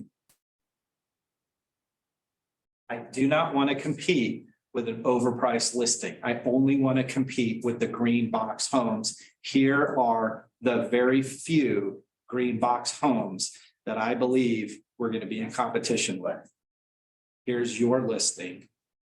Where do you think you fall in the range of value with these competitors? Right? Well, let's just say there's a disagreement. let's just say he still has a number. That's just not realistic. And I know it. I can't, I'm trying to help him really understand it. So what I'm gonna do is I'm gonna walk through this exercise. So if I get through all of that and he's like, yeah, I know, but I still want to try it for $50,000 more first. Really? Where did I go wrong? Where did I miss? Like, what did you not get? But so just in case it happens, or just in case you got a little thrown off and they weren't paying attention and the dog was barking and somebody came to the front door and the kids got in the way and they want to be focused, but they couldn't. And they were halfway paying attention, but they weren't. And okay, yeah, but I still want to try it for this first. Okay, all I want to do is I want to make sure that you're prepared for the potential worst case scenario. Okay, we've got the best case scenario and the worst case scenario. I'm trying to lead you to the best case scenario. You're telling me that you're willing to risk falling into the worst case scenario. So what I'm going to do is share with you exactly what that looks like. Okay. So, well, let's go back up here. Well, first I'm double clicking. I go into Collin County. And let's say he said 500 to 599, but as we're looking through the home, his property should be priced no more than 500. However, he thinks he's going to try it for 575. I think it's competition says 500. How often does that happen? A lot. Right? Is $75,000 difference? Is that a big number? Yeah. At that first point, yeah. What gap is more likely to see? Now, let me ask you a question. What is the gap it takes for you to walk away? 6%. 6%? Well, the question you'd have to ask is looking at updated versus, well, a house that is more updated than yours, that is priced, that you're trying to get to is, okay, that house is 575. And Yes. tell me this, if you were going to buy a house between these two, would you buy your house for 575 or would you buy your house? What about for 500? Yeah. Oh, yeah, of course it would. That's a great deal. What about 520? Yeah, probably still, 550. If you can get them to put on their buyer hat. Yeah. If you can get them to put on their buyer hat. Yeah.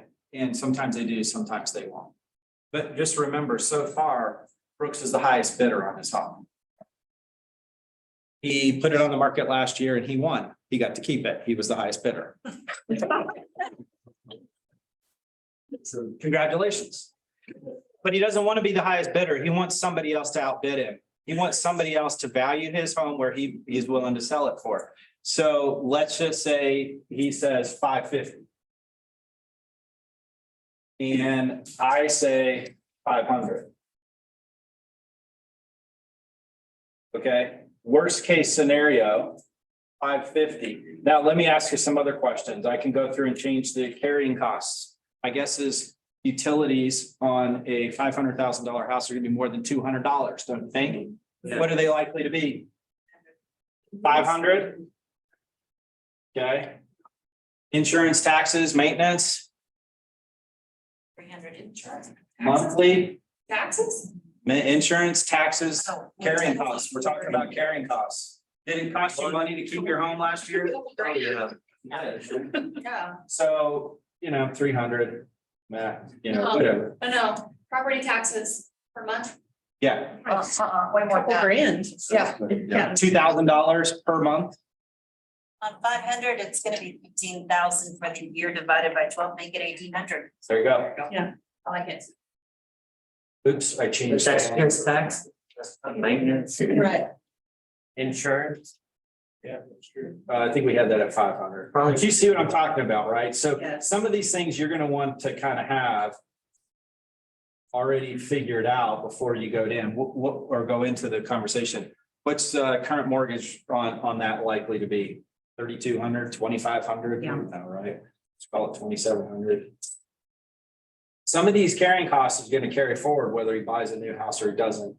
some other things here. Total carrying costs in that case, $4,900 a month. So worst case scenario, if, and I'm gonna bounce out of here real quick.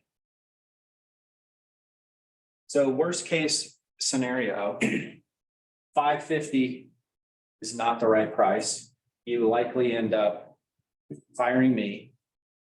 Or we see it all the way to the end and you go on the market again with somebody else. This is a scenario you're kind of already in, to be honest with you. 85.9. That means that you're likely to get 472 after being on the market for 124 days. Best case scenario is we price it at 500. It sells quickly. You get 100% of what you were asking, which means your likely sales price is 500, and it took 12 days. So even though the list price is $50,000 higher, your net sales price is $27,550 higher on getting it right. Okay. And it's 112 fewer days, which is equivalent to 3.7 months less.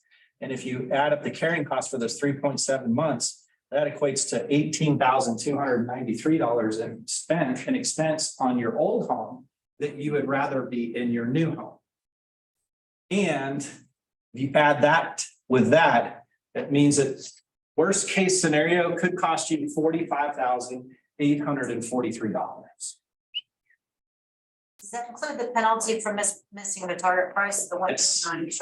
Yes, yes. This is the worst case scenario for someone who just can't grasp it, doesn't think it's going to happen. It's okay. Really hope it doesn't. But I want them to at least know what that looks like.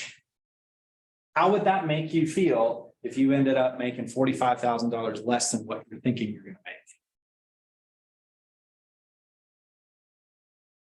If they're still stonewalling you at this point, what It could be. what would you say? If they're just like, well, I just think you're wrong, so I don't even care that that's what you think. Like at that point. At that point, it probably is not going to happen. And the reason being is I've shared with them so much logical data and facts. This isn't my opinion.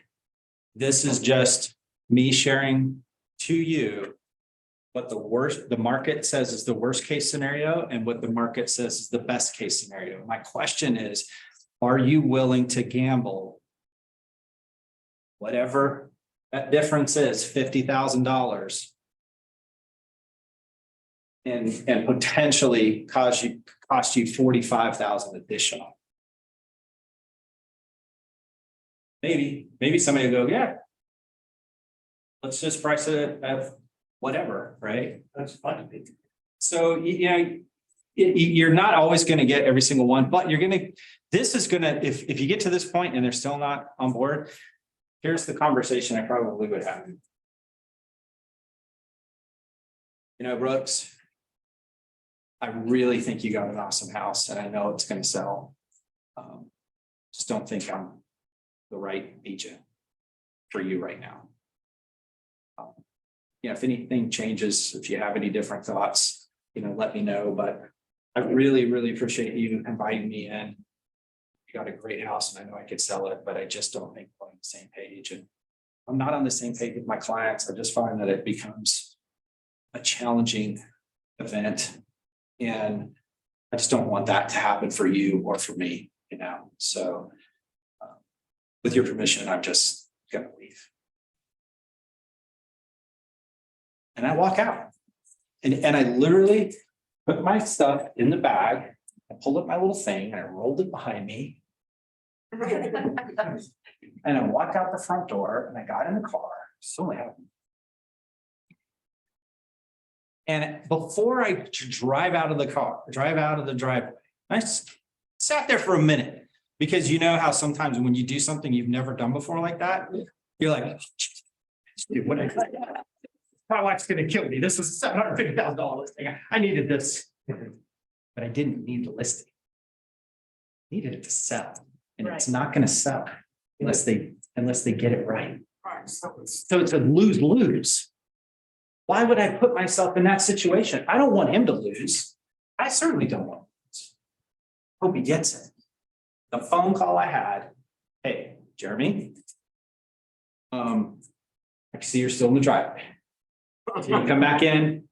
We need to work this out. Okay. I come back in. What do we need to do? Well, in that case, there were some condition things that needed to be addressed that they didn't have money to do. Everybody has money to get their home ready to sell. There's something out there. They can get a little bit of money to do a little bit of stuff. So anyway, you just got to be willing to walk away, be tied to the outcome. All right, a lot of other data in here. The supplemental data, you're going to find other information that gives you more historical trends, actual numbers, looking at stuff. We also compared new construction to resale. So you can see in this case, new construction sales are up 21%, whereas resale is down 37.5. So new construction is affecting our MLS data, okay? And it's important to understand it because new construction typically behaves a little bit differently.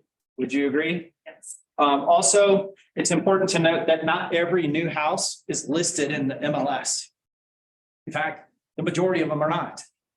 And some of the new homes that are listed in MLS aren't an actual home that you can go buy.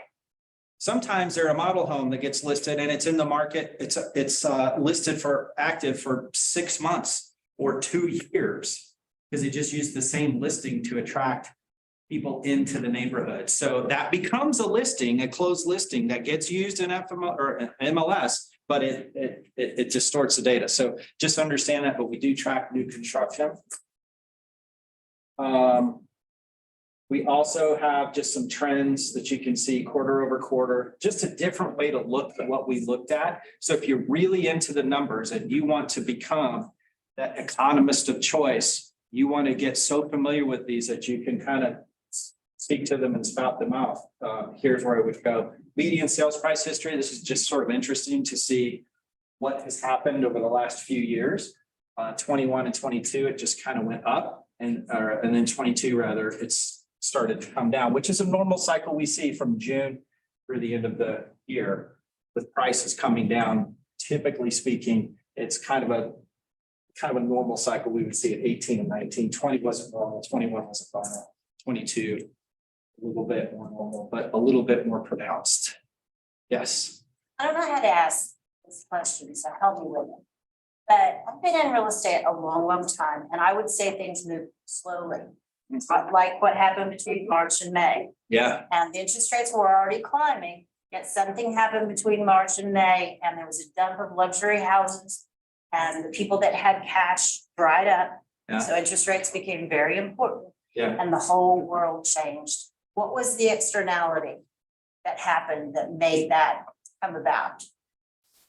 That's a good question. I really can't tell you that for sure. I wish I knew what caused that to happen. But you know, a lot of it has to do with just the general economy and what people are feeling, what they're thinking, what's happening out They there. just weren't optimistic. They just weren't, yeah, fear steps in, false evidence appearing real. It's just a matter of something that causes and sometimes it depends on TV channels that you're choosing to watch. Sometimes it's just the media that you choose to read, the outlets that you source to get the information that you're looking at. Because it's just, we were kind of coming out a little bit, still some COVID. I mean, there's so many different factors over the last couple of years. It's really hard to say. It's such an anomaly. I think 21 and 2020, 21, and kind of half of 2022 were complete outliers in the market. They do not represent any normalcy in the market. So I kind of just throw them out. They stand alone. It's just a unique situation. I think now we're back to likely 2019-ish kind of feel, meaning there's good buyer interest. People are getting a little bit more used to the interest rate. So we know that there's some demand out there.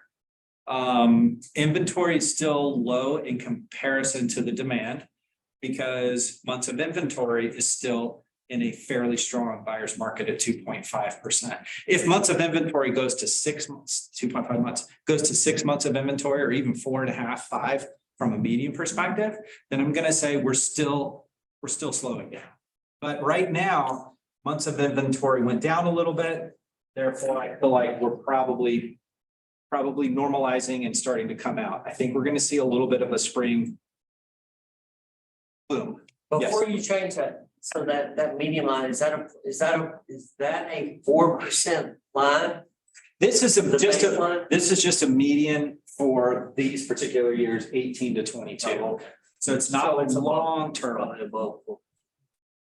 Yeah, it's probably a little bit above that. Yeah, definitely, because the years are there. But it just sort of tells us for the trend line that we're looking at here, where we ended up at the end of the quarter is below the long-term trend line based on from 2018. Meaning that we've corrected enough. We're not still above the trend line. We're not above the trend line pretty much in any category, but sale to original list price ratio, what do you see there? Right, long-term, 2018, 98, 97, then it kind of went back up to 104, 104.3, I think is what we peaked at in the second quarter of 2022. And now we're down to 95.1, I think is what it was, or 95.9%. So it's lower than it was pre-COVID. So we've made a correction far below the long-term trend line, meaning that what we're experiencing right now is likely about as good as it's going to get for the buyers. This is going to probably start going back up a little bit this spring and the summer. More often, more like that. Failed listings, you can see the number of failed listings went way down and it's shot back up. And then these are numbers that are just quarterly numbers for all the stuff that we just went through. And I told you I'm going to share some other things with you. So the Dallas Selected Cities report. This is the monthly report that Jessica goes over. I think this is the one you go over. So what we do here is we can go in and look at some long-term trends, 13-month trend based on every single month. All of the key data that I just went through with you, those key metrics, they're all listed right here. We just had a slide for each one of these in the quarterly report. In the monthly report, you just get the numbers. You don't get the pretty graphics to go with it, but you can start to get the numbers. So what we know is that from a median price perspective, it was 357, it went to 372. And each one of these categories, days on market was 15, it went to 53 in January. Remember earlier, we were just talking about 30, 31 during the fourth quarter, which is October, November, and December. But when you really look at where we are right now, it's more like 53 days on the market. So the difference between price reduced days on the market, 19, not price reduced, rather is 19, price reduced days on the market is 89. That spread is getting bigger. As it started out, the difference between 10 and 70 is less than the difference between 19 and 89. So it's starting to spread out a little bit. That gives you just a full look at every month and when something happened. So prices peaked in May, 430. We've been talking about Mother's Day. Yeah. And that was when the closings were at their highest median price, meaning that stuff went under contract 30 to 45 days prior to that, right? So that was the highest median price, and it's gone from 430 down to 372 in January. January was even a little bit lower than December. So in just in Collin County, at his price point, 500, really, now I've broken it down into more, by the way, probably makes it more confusing, but he says 550, I say 500. So we're still in that range. So right here, I know that there were 104 new listings that came on the market during the month of January. At his price point, there were a total of 162 available to be purchased in Collier County in that price range. 159 went under contract. So 49%. Is that 159 out of 162? No, it's 159 went under contract In January. in January, period. So this is what was active, but some of them came off the market, and then you had 104 get introduced into the market. So that ratio is pending sales plus active sales divided by pending sales. That gives you the pending ratio. 50% is a really good number. It's a fast-paced market. And then in that price range, 68 sold at a median price of $515, $198 per square foot. That's 2.4 months of inventory or an absorption rate of 42%. Those two calculations use the same number. This is color coded. So if it's green, that means it's a seller's market. If it's red, it's a buyer's market. And if it's yellow, it's a balanced market, somewhere between 6 to 7 months of inventory. Each one of these months of supply absorption rate has a little key down here. I call it learn the lingo. So it's all there for you. In my class last week, we had a question about the price range on the left side in red. The question was, is that the price range that it sold at, or was that the price range that it started at? And that's the price range that they entered the market at, right?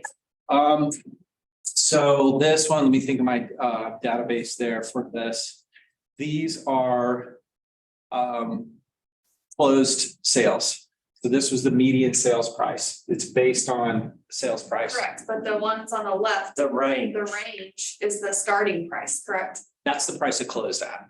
Really? Yeah, so what we're doing is we're looking at just closed sales for Because this. there's several that on the median sales price are higher than the range on the left.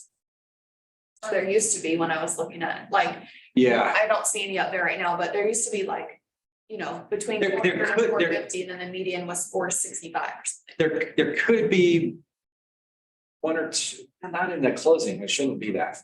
But I'd have to look through and double check that. Actually, on the active listings, there's no closed price, right? So that's based on the active price. Closings, though, is based on the closed price. It's not based on the active. Right. That's what I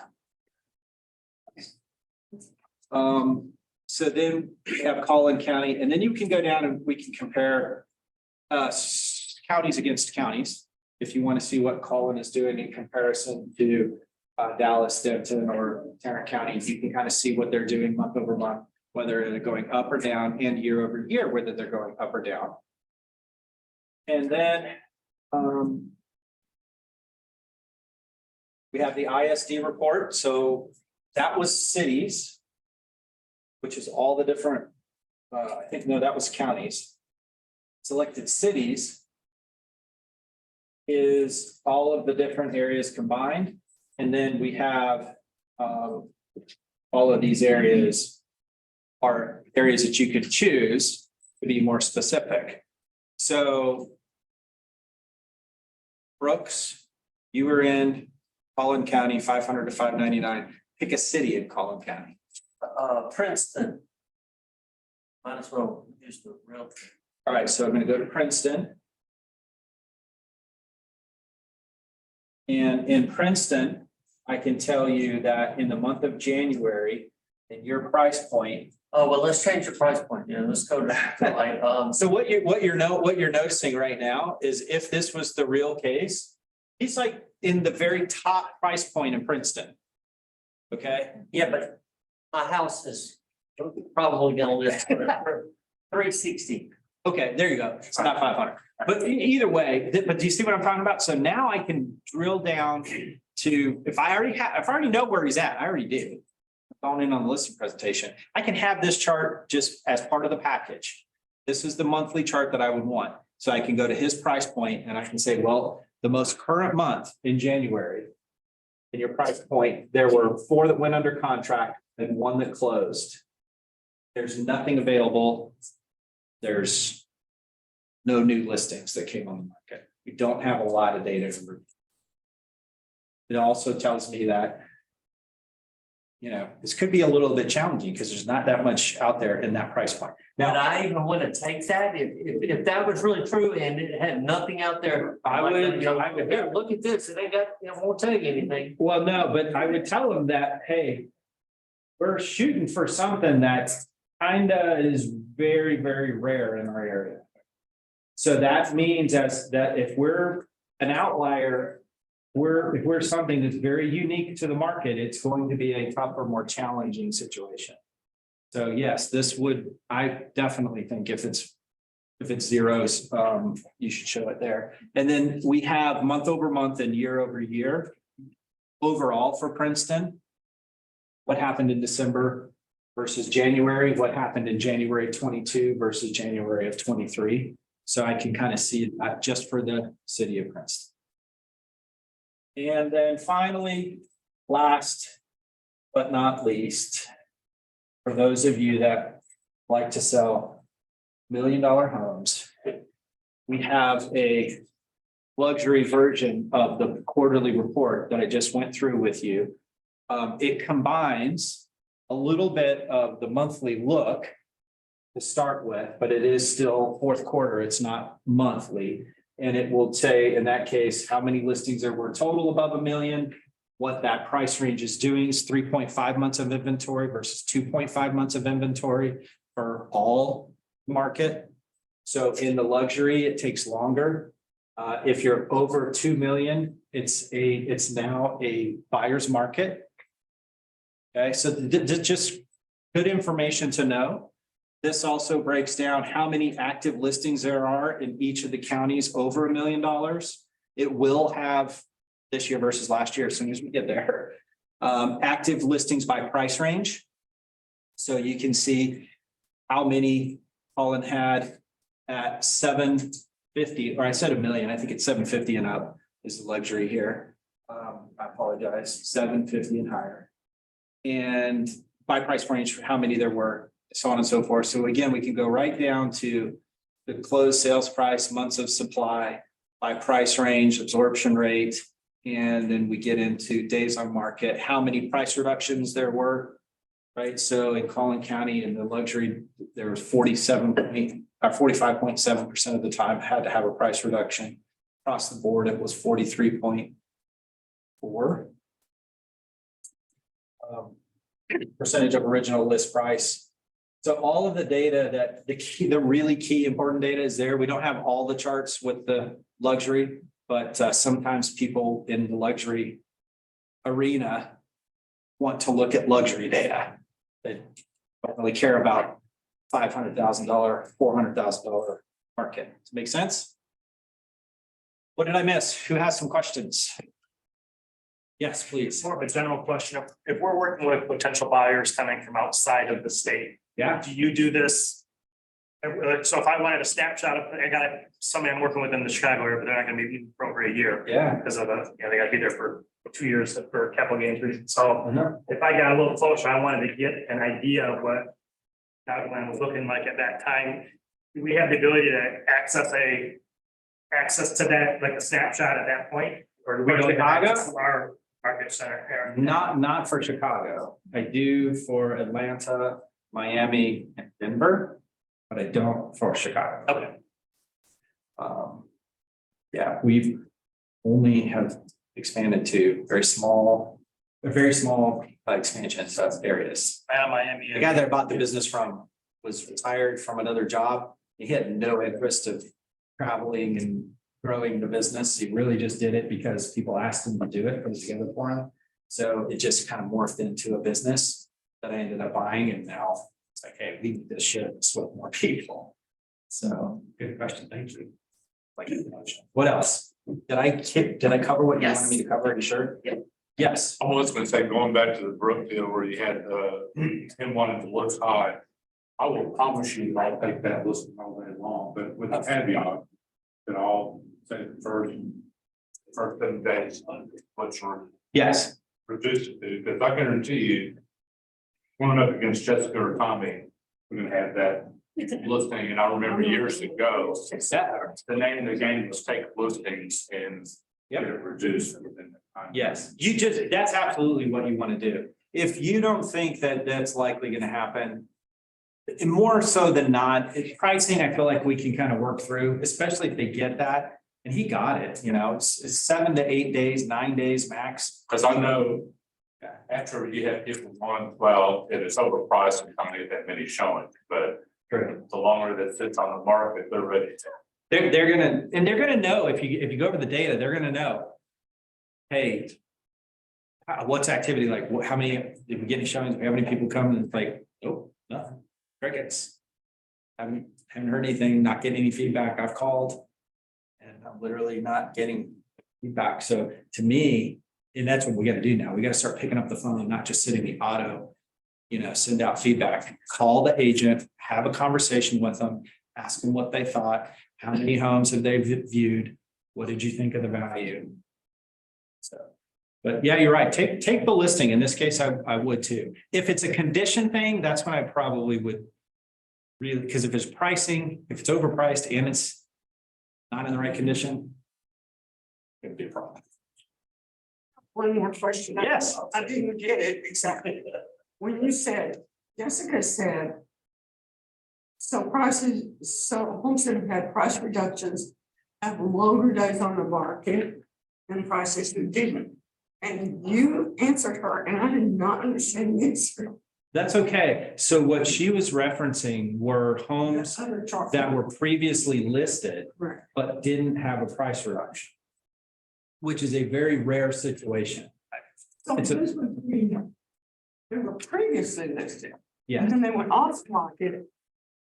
Okay. Yeah, and then they came back on the market, but they came back on the market at the same price Yeah. that they were at when they originally listed. So they never did a price reduction.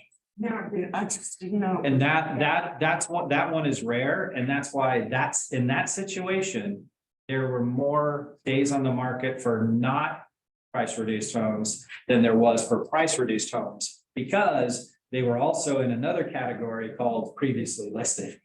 And it's very few previously listed homes don't also include a reduced price when the new listing. So where my brain was going with that, Sally, was, I think there's this school of thought out there that we're back to normal with sellers should just be patient, real estate agents should just be patient and not do a price reduction right off the bat. And what the data is showing is that's just false.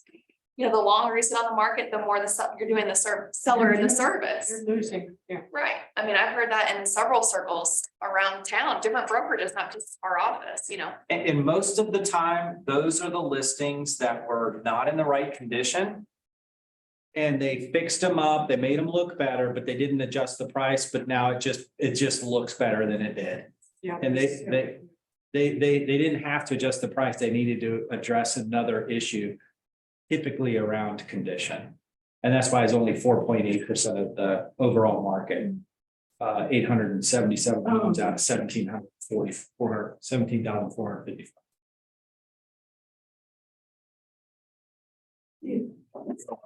All right, y'all, thank you so much.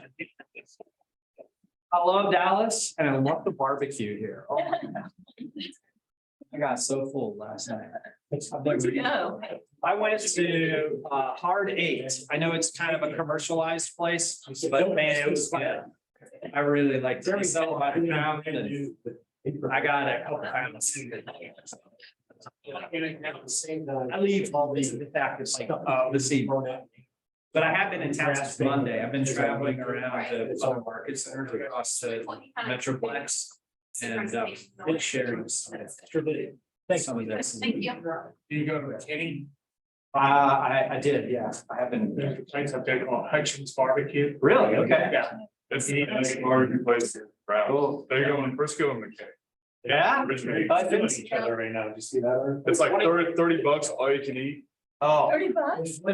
Yeah. Sounds great. Yeah.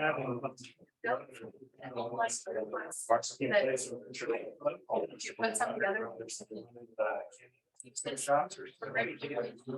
don't want the Go to different markets. quality and reviews to be reflected. Yes, and it's more.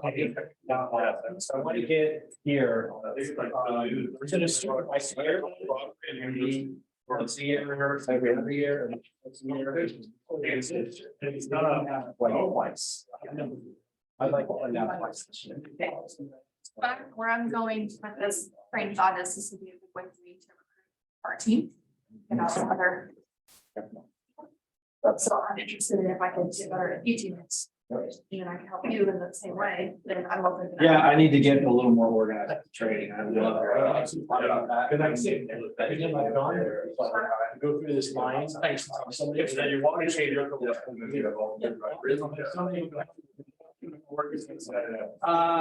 Well, originally my real estate business was in Atlanta. But I think there's no fight system that you should pay, but now it's somebody there. That's crazy. It is, yeah, it's very similar to here, actually. Colorado, Denver market right now, it's corrected a little bit more than Dallas. But Denver and Colorado had been kind of crazy for like almost 10 years. It's Colorado. In the whole state, and. Yeah, pretty much. Appreciate it. Thank you very much for coming in. Yeah, no Thank you. problem. Thanks, guys. Appreciate you. Right on, man. Appreciate you guys. I had to go and come back. No, you're fine. You're fine. Okay, Thank you. what do I think about that? If I can, I will, and I'll get with you. And it could be sometime, maybe I'll just send you a request and we can do a Zoom meeting. yeah, Go through it together and I can kind of walk you through and you can take some notes. And then that way you kind of build, an outline that makes sense to you. okay, And we can just do it together, probably an hour's worth of time. sounds good. And then I owe you some feedback on that presentation stuff too. Yeah, because it's something that, there's a few pieces in there that I wanted to reference today that I haven't, but there's some pieces in there that are kind of interesting. We talk about, beauty contest and price war at the end, and that's using staging information and staging data in unison with the right price. That's how you really win in the market, so. But it's a pretty basic, in my opinion, very basic presentations, not a lot. Let's see, glamour to it. Yeah. But, let me know what you think. Okay, I will. Thank you. See ya. Appreciate it. Have a safe trip. Oh, thank you. All right, I'm shutting off the Zoom. I don't know how many people were on there. But... Oh, shoot.